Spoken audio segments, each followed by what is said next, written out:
नमस्कार, आप देख रहे हैं बोले भारत यूपी की बात। मनीष के साथ में आपका बहुत स्वागत है। देश की सबसे बड़ी खबर, केंद्रीय शिक्षा मंत्री धर्मेंद्र प्रधान ने आखिरकार इस्तीफा दे दिया और उनके इस्तीफे के बाद दिल्ली के जंतर मंतर पर आक्रोशित और आंदोलित छात्रों के बीच जबरदस्त जश्न देखने को मिला।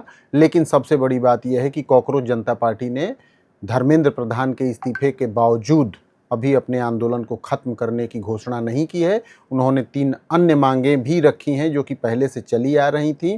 धर्मेंद्र प्रधान के इस्तीफे की मांग थी जो सरकार ने मान ली। धर्मेंद्र प्रधान ने इस्तीफा दे दिया।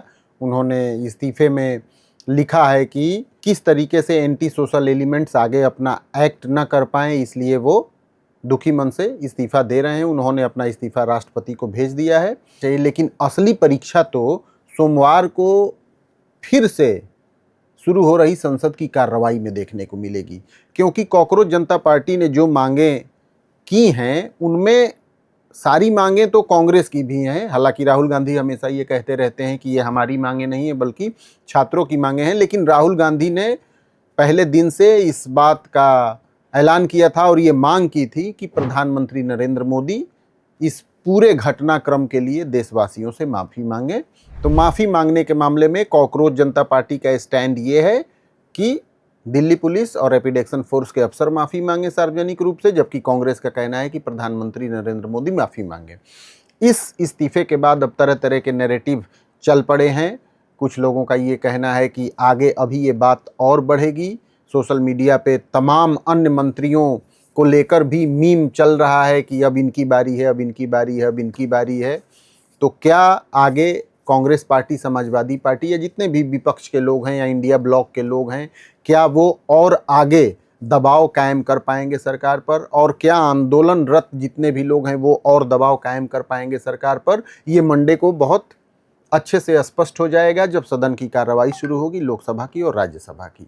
अब बड़ी बात यह देखने को मिली कि आखिर धर्मेंद्र प्रधान के इस्तीफे से क्या कुछ बदला है। बहुत कुछ बदल गया है।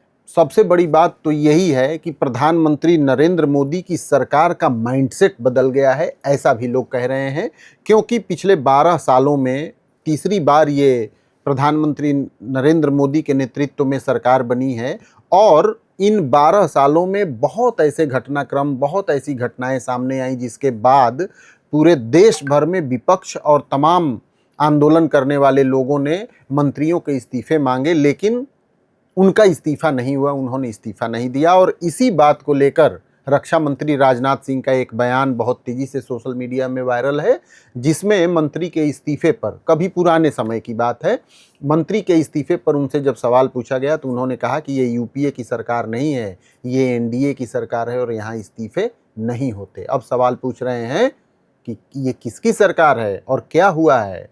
तो ये बहुत बड़ा चेंज आया है माइंडसेट में, भाजपा के शीर्ष नेतृत्व में। देखिए, 4-5 ऐसे बड़े घटनाक्रम हुए जिनको लेकर पूरे देश भर में मंत्रियों के इस्तीफे की मांग की गई। सबसे पहले तो कोविड का समय, जब स्वास्थ्य मंत्री हर्षवर्धन के इस्तीफे की मांग पूरे देश भर से उठी, विपक्षी दलों के द्वारा उठी, लेकिन वो नहीं मानी गई, हर्षवर्धन बने रहे। इसके अलावा किसानों का आंदोलन, सोचिए, जो आंदोलन 6 महीने तक चला हो, जिसमें तमाम लोगों की जानें भी गई हों, उस समय भी 3 कृषि बिलों को वापस लेने की मांग तो मान ली गई, लेकिन कृषि मंत्री नरेंद्र सिंह तोमर का इस्तीफा नहीं हुआ।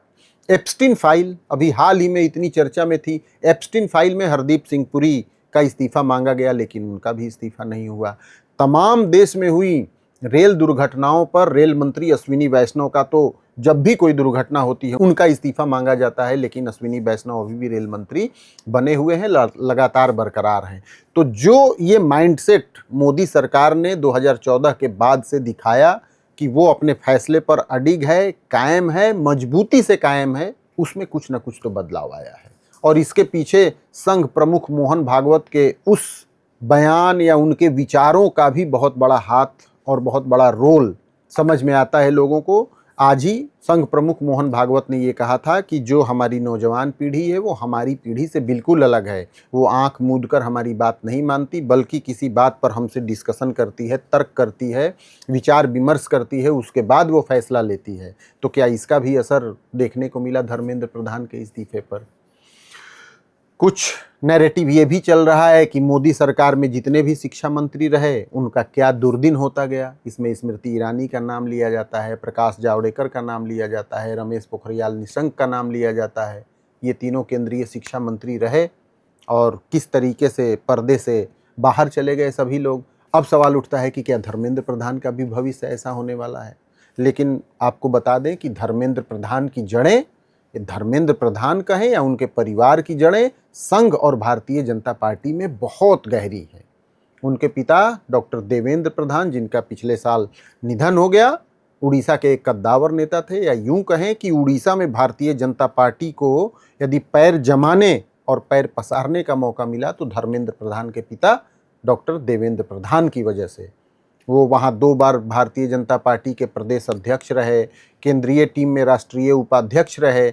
इसके अलावा वो अटल बिहारी वाजपेयी की सरकार में केंद्रीय राज्य मंत्री भी रहे। डॉक्टर देवेंद्र प्रधान, जो कि धर्मेंद्र प्रधान के पिता थे, पेशे से एक डॉक्टर थे, लेकिन 1983 में उन्होंने भारतीय जनता पार्टी ज्वाइन कर लिया था और 84 में देवगढ़ लोकसभा सीट, जो उड़ीसा की एक थी, वहाँ से उन्होंने चुनाव भी लड़ा था।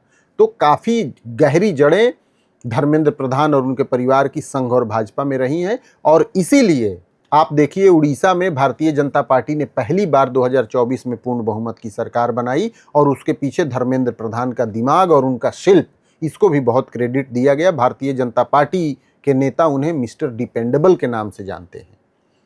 तो यही वजह तो नहीं रही कि जिसकी वजह से इतने बड़े आंदोलन का जब रूप आ गया तब धर्मेंद्र प्रधान को इस्तीफा देना पड़ा। लेकिन इस्तीफे के बाद ये पूरा मामला आगे कौन सी करवट लेता है, ये भी देखना कम इंटरेस्टिंग नहीं होगा।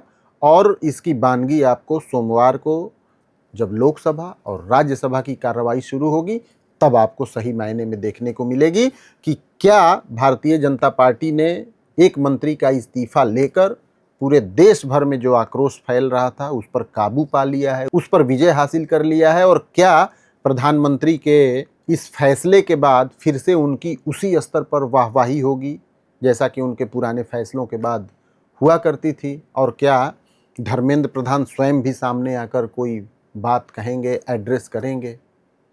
इन सभी सवालों के जवाब अभी बाकी हैं। आप इस खास प्रोग्राम में मेरे साथ बने रहे, इसके लिए आपका बहुत धन्यवाद। एक और एपिसोड में हम आप साथ होंगे, तब तक के लिए मुझे दीजिए इजाज़त। धन्यवाद, नमस्कार।